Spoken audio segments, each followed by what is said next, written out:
Hello students, welcome back to Excel Maths, and here we're going to be discussing the last type of extended questions where we will be having same brackets but they are going to be minus. So say for example if I do 3x minus 2 and the other bracket 3x minus 2, how to really do these type of questions? Yes, we will go through our step-by-step method, then the shortcut. So the step-by-step method says first draw the arrows. So what the first term in here? It is 3x.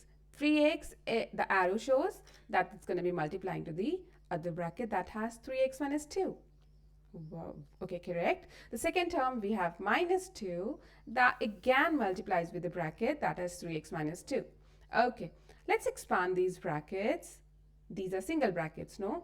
Let's expand. 3x times 3x, that gives us 9x squared. 3x times a negative 2 gives us minus 6x.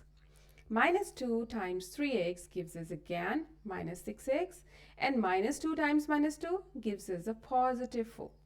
Okay, nice. Now, one last step. 9x squared minus 6x give us minus 12x plus 4. And that's what our answer is. But let's quickly check that using our shortcut method. Okay, so what we have in here, we have 3x minus 2 and the other bracket again 3x minus 2, correct? We will be taking the terms that are having x, multiply them together. So 3 times 3 is 9x squared. Okay, now what you need to do, you take the closer numbers together, multiply them. Minus 2 times 3 is minus 6. Extreme numbers and multiply them together. So that's minus 2 times 3 or 3 times minus 2, that gives us minus 6. So that is minus 6 is minus 12.